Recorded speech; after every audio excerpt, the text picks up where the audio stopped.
Hi, I'm Stephen. I'm a late diagnosed autistic adult and clinician. I thought I would do a video about preparing for an autism diagnostic assessment. This can be a scary thing to do for many people, and because I've been through the assessment process myself, have a insight into what it's like being diagnosed and also diagnosing others. Some things that you may want to consider when you're preparing for a autism diagnostic assessment might be around your preparation. I'm sure that you have probably looked up the organisation, wanted to know everything about it, and also about how long the autistic diagnostic appointments will last, where the place is, if you're doing a face-to-face appointment, if you're doing an online appointment, when that will be, and about the technology that's used for an online assessment, and make sure that you've downloaded any software, etc., or conditions that you need. Things that people don't often remember to do is, as well as finding out where a place is, some people may have even done a test run to where the place is and want to find out about pictures. It's things like parking that people forget about and panic. Is there parking there? If not, will you have to pay for parking? Things like that are useful to know and ask the organisation about. Preparing yourself, the diagnostic assessment isn't a job interview, and so the diagnostician will want to know your authentic self.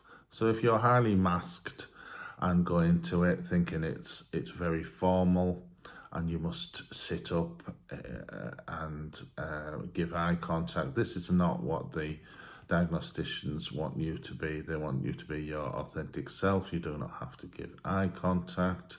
You do not have to sit still. If you want breaks, you can ask for breaks, and don't assume anything really.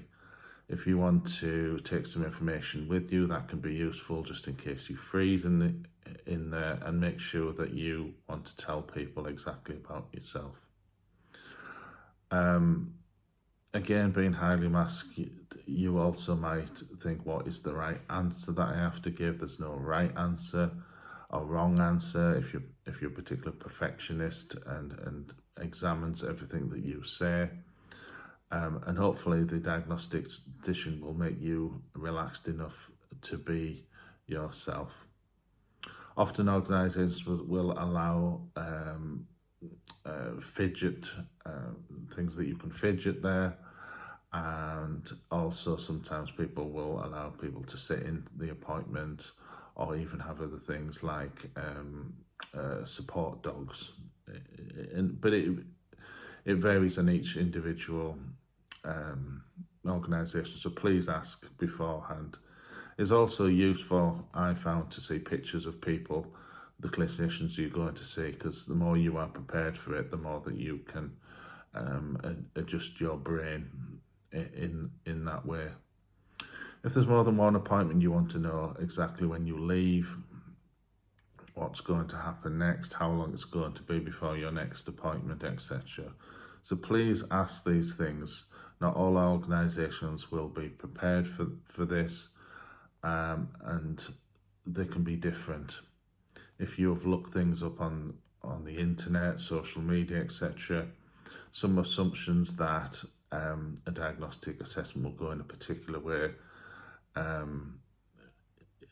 can vary from place to place, so don't make necessarily those assumptions, and ask beforehand how this is going to go for you. They're wanting to find your authentic self, so again, try to relax and unmask as much as you can. If you have difficulty concentrate, please tell somebody. You may think you have ADHD as well, so people need to know your levels of concentration, because if if you start drifting up, get completely distracted by the sensory environment around you, people will notice this, and you will start answering questions just quite bluntly to get out of the room, really, and get very tired.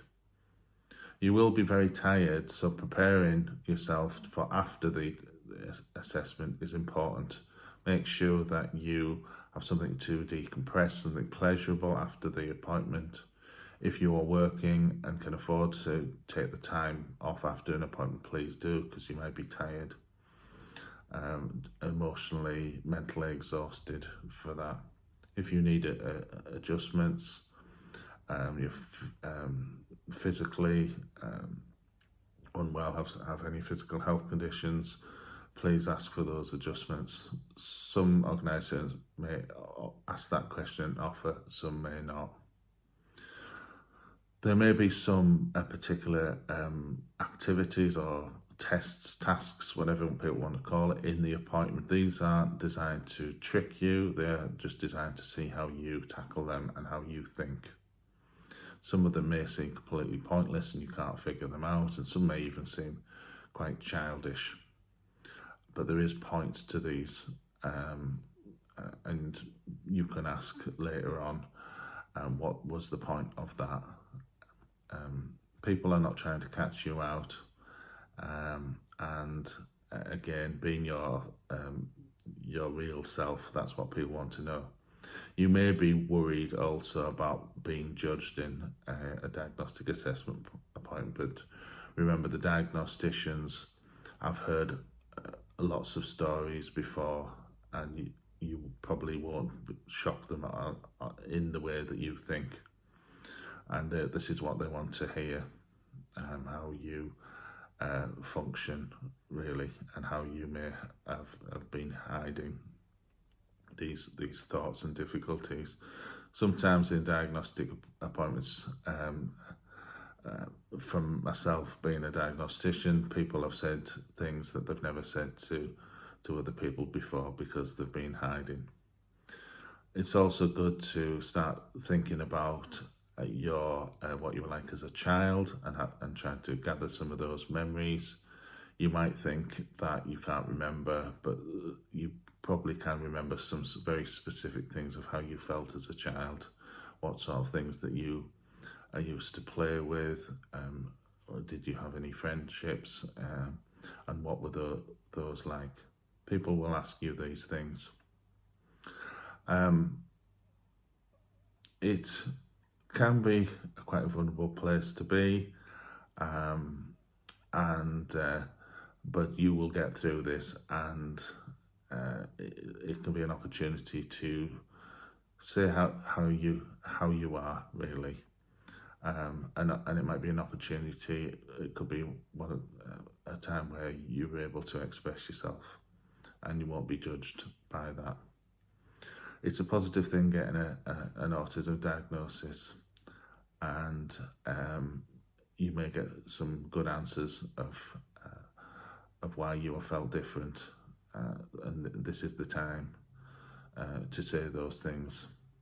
If you are unwell before the appointment, and I don't mean anxiety unwell, I mean physically unwell, cannot attend, do not attend the appointment if you are like that, because it will affect, and you may